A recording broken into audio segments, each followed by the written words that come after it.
The Reverend Arthur Maydew worked very hard in a large parish for 11 months of the year.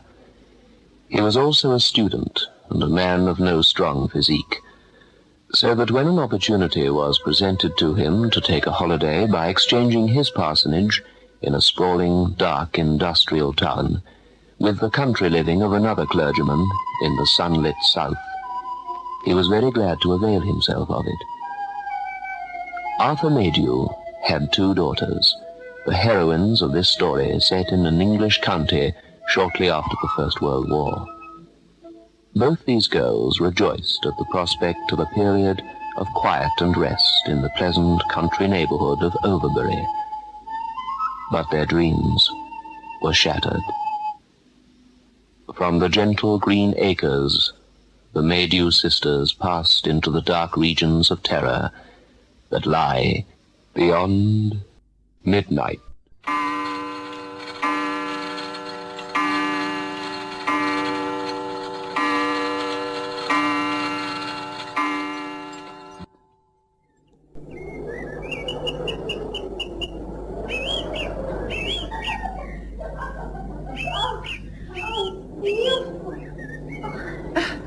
Quite lovely. Oh, Maggie, we shall persuade old Mr. Roberts to exchange Overbury for Father's parish permanently. Oh, as if he would. This lovely place, these surroundings for Sheffield. Oh, Alice, who in all the world would make such a bargain? Look, that was a song thrush. Did you see him? No. With eyes like yours, I'm surprised you did. Well, I will not wear spectacles. And if it contents me to say I saw a song thrush, then a song thrush I saw. Oh. Do you think Father is contented here, Maggie? Of course. He has Mr. Roberts' library. What could content him more? Books, books, and more books. 100,000 books. Oh, how green it is up here. That's Bricket Bottom down there. The Glen. How long do you think it is? 1 mile. Oh, 3/4 perhaps. You must ask Smith. He knows all the county's history. Oh, I would not dream of asking Smith anything. He's quite stupid. Look, you see, that's the road which leads to Blazes Farm. Oh, I wish there were a few friendly neighbours, that's all. Then it would be paradise here. That's the only trouble. Once we've fully explored, what shall we do then? On this side of Bricket Bottom, there's nothing but Carew Court. And that's miles and miles and miles away. I wonder what he's like. Who? The owner, Lord Carew, of course. They say he's one of the wealthiest men in England. I've heard tell that he doesn't have a handsome 25-year-old son, Maggie. Only a rather plain daughter. I was thinking nothing of the sort. I merely wondered what he was like. It is bleak, though, isn't it? All about here. Beautiful, yes, but bleak.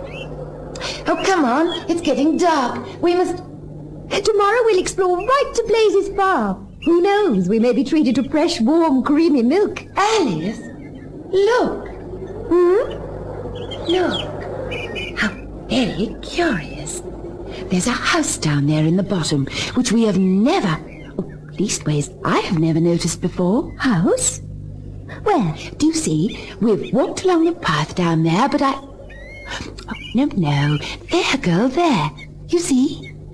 I don't see any house. Oh, you must be able to see it. A quaint-looking old-fashioned house. Red brick.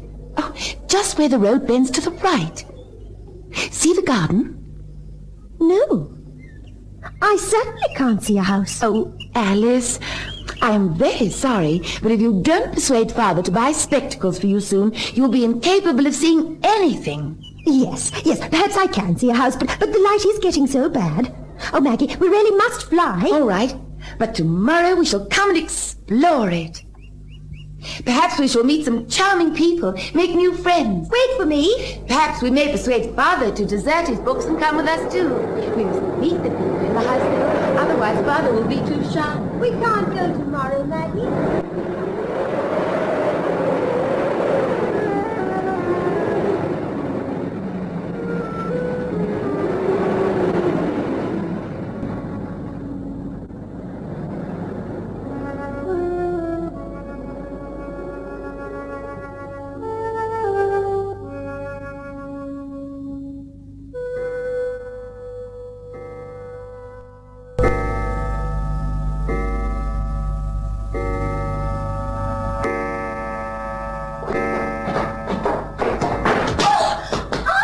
what in heaven's name? Alice! Oh, my ankle! Oh, Maggie, help me! Well, why did you come down the stairs like an elephant? It's your own fault. Oh, you told me to hurry. Here, don't stand. Sit down, rest it. Well, I wanted to go to the house. Father's forgotten all about visiting Overbury. We can go this morning. Oh, it's swelling. Oh, look. Oh, Maggie, it's so painful. Oh, I shan't leave the house this morning, that's evident. If you wish to explore, you must go alone. Yes, Maggie. Yes, Father. If we don't go now, we'll never get away. He's sure to want to go to Overbury. No good. I cannot stand. Oh, go alone and tell me about it when you come back. If there is a house in Bricket Bottom. I swear I saw nothing. I shall see you soon. If they are pleasant people and we are invited to tea and your ankle still pains you tomorrow, we shall take the trap over. Maggie, you are so forward. Maggie, are you there? Now, don't try to walk. Preserve your ankle at all costs. I shall not be late. Tell Father I am just walking. He will be cross if he thinks I have gone to the house without me. Very old-fashioned, but absolutely charming. Oh, and Alice, you should just see the garden. Oh, there are hollyhocks and roses and Canterbury bells and foxgloves. It is absolutely lovely. A darling little house. It's set close to the woods, just where the lane turns off to Blazer's farm. Oh, and Alice, I saw the people too. An old lady and gentleman. The gentleman was sitting on the porch. I couldn't see him clearly, but the lady was in the garden tying up her flowers or weeding or something or the other. Oh, she looked up and smiled as I went by. Oh, Alice, I'm sure they are nice people. It would be awfully pleasant to make their acquaintance. And we shall too. I shall make their acquaintance if it is the last thing I do.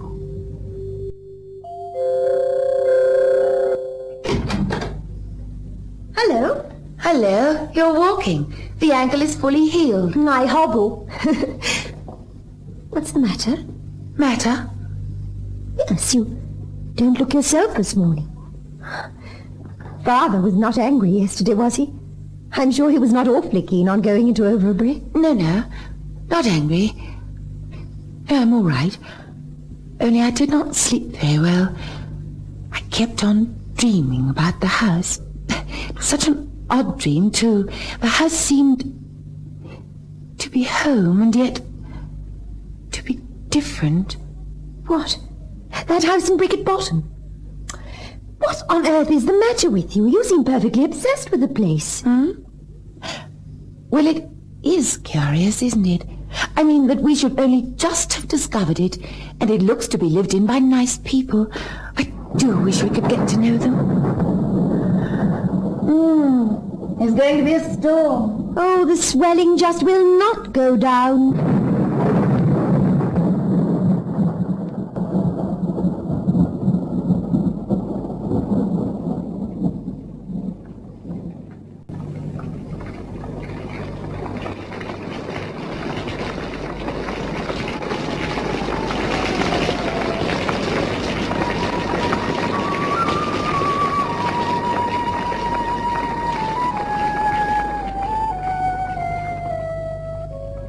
Alice, I went to the house. House?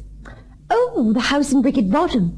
Well, I saw the old lady, and she is absolutely a darling. I believe she simply lives in that garden. Mind you, it's absolutely enchanting. Oh, anyway, she came to her gate and talked with me, and she asked me in to look at her flowers. She's terribly keen on flowers. Anyway, the thing is, I was a little shy, I suppose, and she said, "You needn't be afraid of me, my dear. I like to see young ladies about me, and my husband finds their society quite necessary to him." Oh, she's awfully attractive, lovely silver hair. Anyway, she told me about herself and the Colonel. Oh, that's her husband. He used to be in India, in the army. Paxton's their name. Colonel and Mrs. Paxton. She said they were awfully lonely at times, and she asked me in to meet the Colonel. I hope you didn't go in. Why not?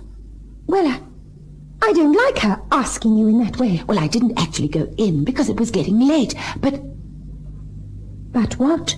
I have accepted Mrs. Paxton's invitation to pay her a little visit tomorrow. Well, I do think you ought to find out a little more about them before you go calling, Maggie. Why? Oh, what on earth is the matter? They're lovely people. How do you know? Well, I'll tell you when I come home.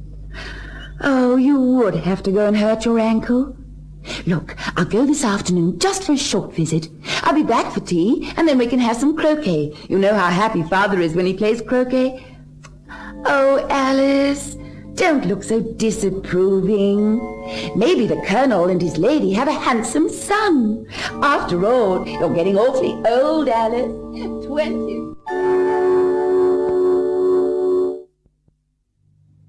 Where is Maggie? Father? Where is Maggie? Out for a walk. And she's gone to pay a call on some neighbours whom she has recently discovered. Neighbours? What neighbours? Mr. Roberts never spoke of any neighbours to me. Well, I don't know much about them. Maggie and I were out walking the other day, the day before I hurt my ankle, and we saw, at least she saw, a house in Bricket Bottom. Honestly, Father, I am so blind I What can't... house? It belongs to Colonel and Mrs. Paxton, in Bricket Bottom, a little red brick house. Maggie has made the acquaintance of the Paxtons. It's perfectly all right. He's a retired Indian Army officer. Maggie went along this afternoon, but she said she'd be back long before this. I am not too well pleased about this, Alice. Maggie should not be so impulsive and scrape acquaintance with unknown people. She said she'd be home early. Well, yes. Had there been nice neighbours at Bricket Bottom, I'm sure Mr. Roberts would have told us. It's getting late. Can have delayed her. You say she saw the house. You didn't. It was getting dark. And you know how short-sighted I am. But surely you must have seen it at some other time. That is the strangest part of the whole affair, Father.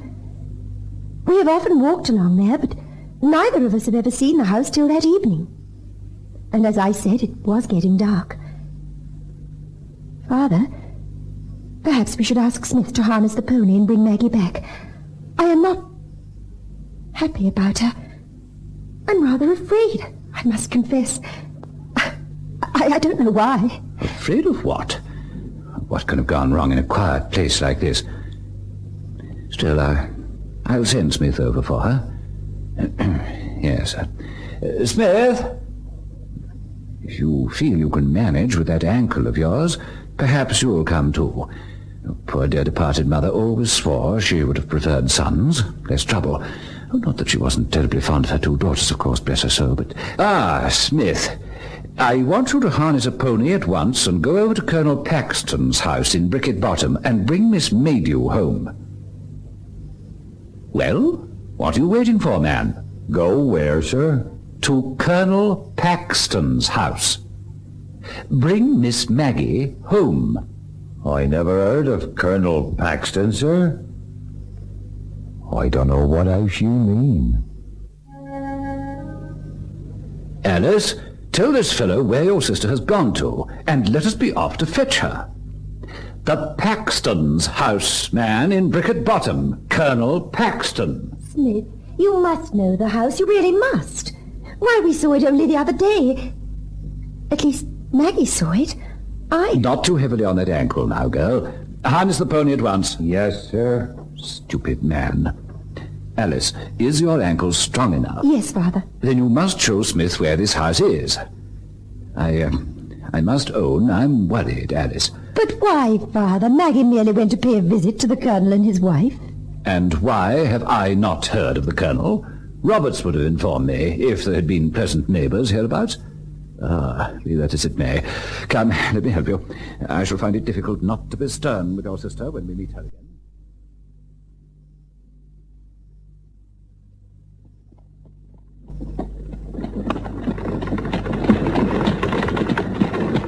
The place depresses me, Alice, that I must own. It depresses me. The country all around is beautiful, but I am not fond of this part. Well, where is the house? At the bend of the road. It should be there. Coming dark. Yet you remember no house, Smith. How long have you worked hereabouts? Nigh on 25 years, sir. I shall be fierce with her, I promise you. Here we are. Smith, it's here. Just...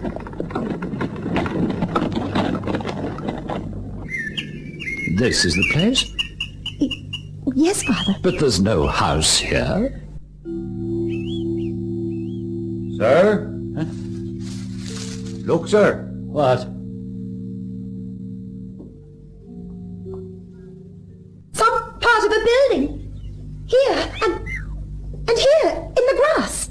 There was a dwelling here at one time, a long time ago. There were terraces here running... what does it all mean, Alice? Are you sure of yourself, girl? You're not mistaken? Perhaps further... No, Father. I promise. It stood here, the house. Maggie pointed it out to me from up above. And she went to visit the Paxtons. Well, then where is Maggie?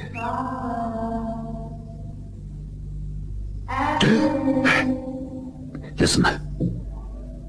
Smith, Maggie, where are you? that was Maggie's voice. Father! She's near and in some trouble.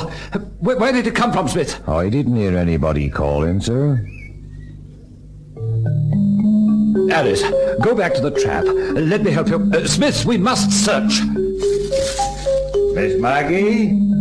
Miss Maggie? Where are you?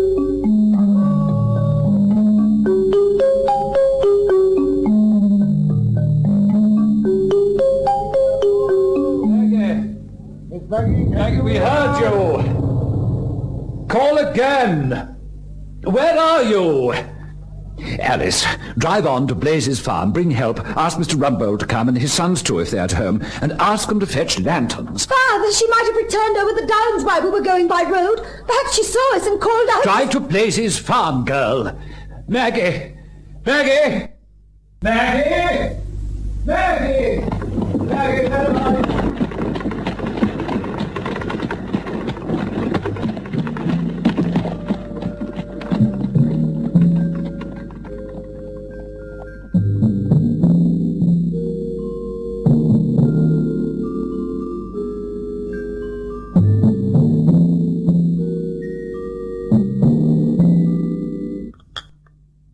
May I offer you more tea, Mr. Roberts? No, thank you, my child.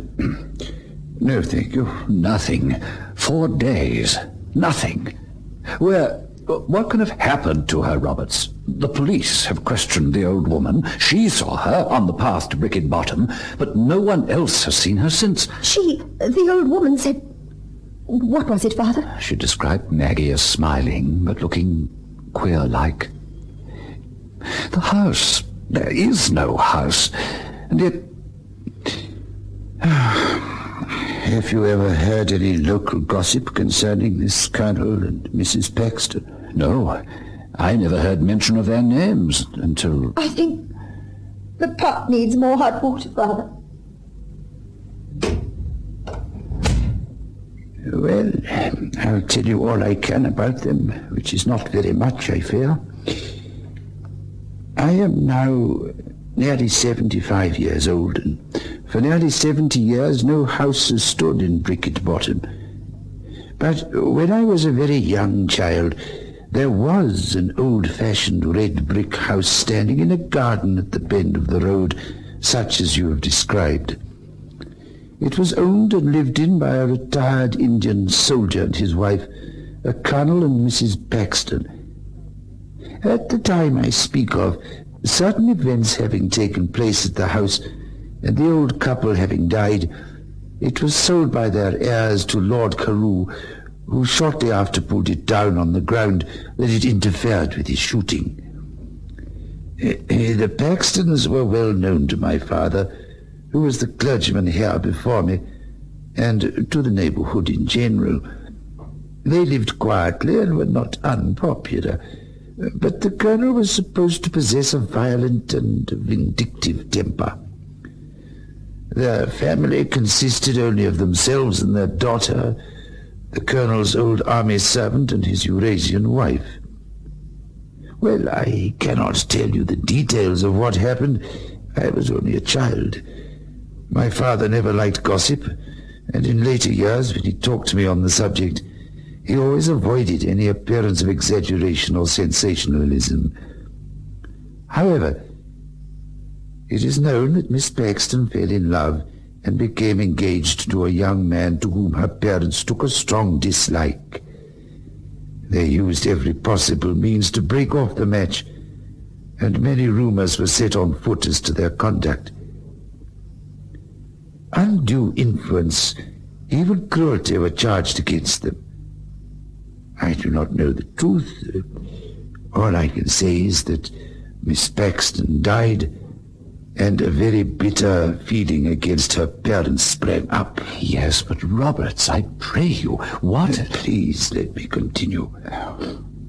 I know how shocked you are. This story, well, it may shed some light. My father never saw Paxton after his daughter's death, and only saw Mrs. Paxton once or twice. He described her as an utterly broken woman, and no one seemed at all surprised when she followed her daughter to the grave within 3 months. Paxton himself became a recluse. He was rarely if ever seen, and himself died in a very short time, some said by his own hand. He was buried like his wife and daughter in the churchyard of my church. The property passed to a distant relative, who came down to it for one night soon afterwards. He never came again. It said he conceived a violent dislike to the place. He sold it to Lord Carew, who later pulled it down, and the garden was left to relapse into a wilderness. And those are the facts. But there is something more. I can see it in your face. You have a right to know. What I'm going to tell you now is rumor, vague and uncertain. About 5 years after the house had been pulled down, a young maid servant at Carew Court was out walking one afternoon. She was a newcomer to the district. On returning home to tea, she told her fellow servants that as she walked down Bricket Bottom, which place she described clearly, she passed a red brick house at the bend of the road, and that a kind-faced old lady had asked her to step in for a while. I saw the old lady, and she is absolutely a darling. She came to her gate and talked with me and asked me in to look at her flowers. She's awfully attractive, lovely silver hair. Did this girl go in? No. She feared that she might be late back at the hall for tea. She never visited the bottom again. But 2 or 3 years after that, after my father's death, a travelling tinker and his wife and daughter camped for a night at the foot of the bottom. The girls strolled away up the glen to gather blackberries, and she was never seen nor heard of again.